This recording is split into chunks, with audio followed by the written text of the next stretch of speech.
Welcome to Infant India's Education World. अस्सलामुअलैकुम बच्चों, कैसे हैं आप सब। उम्मीद करती हूँ खैरियत से होंगी। आज हम पढ़ेंगे उर्दू और आज हम सीखेंगे हुरूफ की जोड़ शक्लें। बच्चों, हम हुरूफ तहजी पढ़ चुके हैं और हुरूफ से क्या लफ्ज़ शुरू होता है ये भी देख चुके हैं, किस हुरूफ को कहाँ इस्तेमाल करते हैं, किस तरह जोड़ते हैं, ये सीख चुके हैं। आज हम क्या सीखेंगे, हुरूफ की जोड़ शक्लें, यानी जब वो किसी लफ्ज़ में मिलती है, जुड़ जाती है, तो उस हुर्फ की शक्ल कैसी होती है। यहाँ हुर्फ तहजी की मुख्तलिफ़ तहरीरी शक्लों को बताया गया है। अब जिस तरह है, सबसे पहले अलिफ़। तो बच्चों, अलिफ़ है वो कभी शुरुआत में आती है, कभी दरमियान में आती है और कभी आखिर में आती है। तो किस तरह आती है, यहाँ पर नज़र आ रहा है आपको। अदरक में है अलिफ़ शुरुआत में, तो पूरा अलिफ़ लिखा हुआ है मुकम्मल।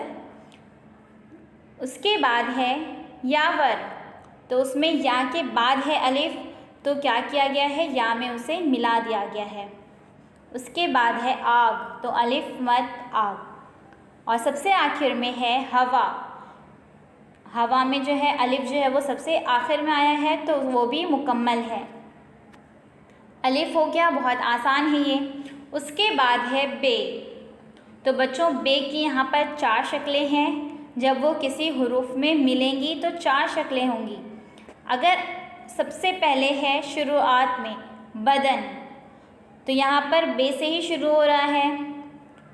तो किस तरह है बे की शक्ल, यहाँ पर आपको नज़र आ रही है। गुड। उसके बाद है बोतल, इसमें वाव में जोड़ रहा है, तो इस तरह है। उसके बाद है बहन, हे में मिल रहा है, तो इस तरह है। और उसके बाद है सबसे आखिर में जो है चाबी और हबीब, तो चाबी में जो है वो बीच में आया है, दरमियान में आया है, तो इस तरह मिलाएंगे। और हबीब में बीच में भी है और सबसे आखिर में भी है। तो बे यानी जब किसी हुरूफ के सबसे आखिर में आएगा तो उसकी पूरी शक्ल वाज़ेह नज़र आएगी, और बाकी अगर शुरुआत में आता है, दरमियान में आता है, तो क्या हो जाएगा, उसकी आधी शक्ल यहाँ पर नज़र आएगी। उसके बाद है जीम। तो जीम की यहाँ पर 2 शक्लें हैं। बिजली, तो किस तरह मिलाया गया है उसे, सिर्फ उसके ऊपर का हिस्सा बनाते हैं हल्का सा। उसके बाद है जहाज़, तो यहाँ पर भी सिर्फ ऊपर का हिस्सा बनाते हैं। और अगर जीम जैसे कि आज, तो इसमें क्या होगा, अलिफ मद जीम आज, तो ये हुर्फ में जो है आखिर में आया है जीम, तो यहाँ पर क्या होगा, मुकम्मल पूरा जीम लिखा हुआ रहेगा। और यहाँ पर जब किसी हुर्फ के बीच में आएगा, यानी कि दरमियान में आएगा या शुरुआत में आएगा, तो सिर्फ ऊपर का हिस्सा आधा बनाया जाता है। उसके बाद देख लेते हैं दाल।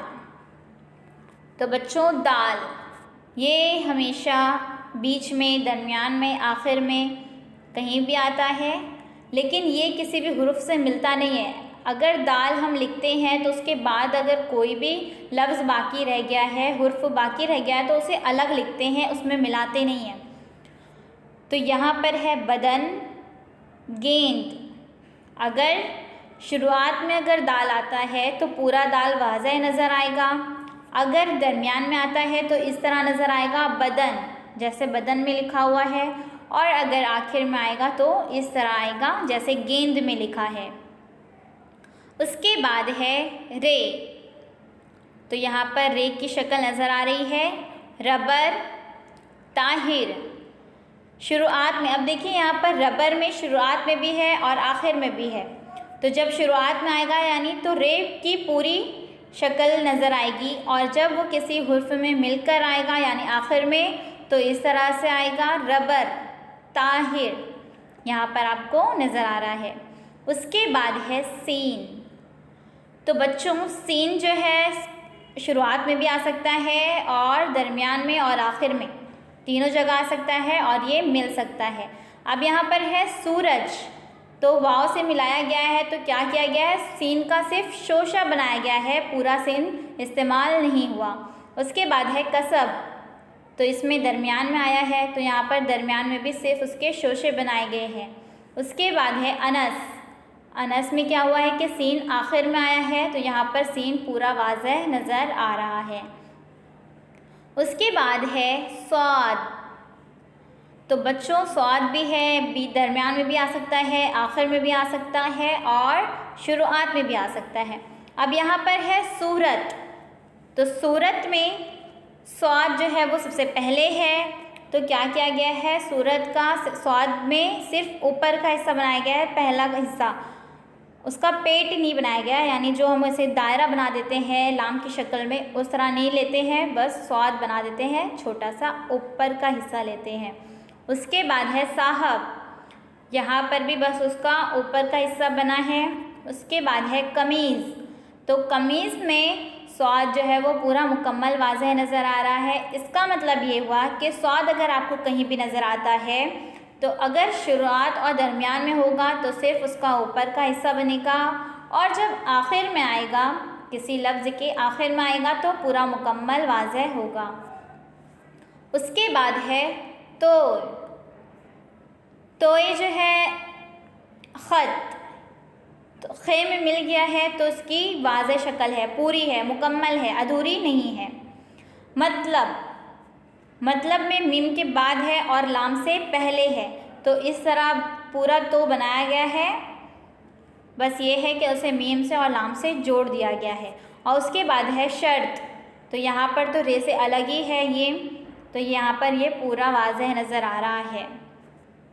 उसके बाद है ऐन। तो यहाँ पर है इज़्ज़त, जुमा, इज़्ज़त, जुमा, जमा, शुरू। इज़्ज़त यहाँ पर जो है ऐन वो शुरुआत में है, तो क्या किया गया है, बस उसका आधा हिस्सा जो हम दायरे की शक्ल में लेते हैं, आधा दायरा बनाते हैं, बस वो मिलाया गया है, इज़्ज़त। उसके बाद है जुमा। तो जुमा में क्या किया गया है, आइन ऐसे बनाया गया है। उसके बाद है जमा, तो उसमें भी ऐन अलग शक्ल नज़र आ रही है। उसके बाद है शुरू। तो यहाँ पर वाव से अलग है, वाव में भी कोई लफ्ज़ जो है वो जुड़ता नहीं है, तो उसके बाद जो ऐन है तो वो पूरा मुकम्मल वाज़ह नज़र आ रहा है। उसके बाद है फ़कीर। यहाँ पर फ़कीर फ़ा सबसे पहले है, तो यहाँ पर सिर्फ फ़े का जो है गोल बनाकर उसके बाद आगे हुरूफ जोड़ दिया गया है और वो दायरे के ऊपर नुक्ता लगा दिया गया है। उसके बाद है सफ़र। तो यहाँ पर भी क्या किया गया है, सीन के साथ फ़े जो बनाया गया है उसे सीन का शोशा बनाने के साथ साथ फ़े का दायरा बनाकर उसमें रे मिला दिया गया है और उस दायरे के ऊपर एक छोटा सा नुक्ता बना दिया गया है। उसके बाद है हुर्फ। तो यहाँ पर रे से अलग है, तो यहाँ पर फ़े की पूरी शक्ल नज़र आ रही है। उसके बाद है काफ, कासिम।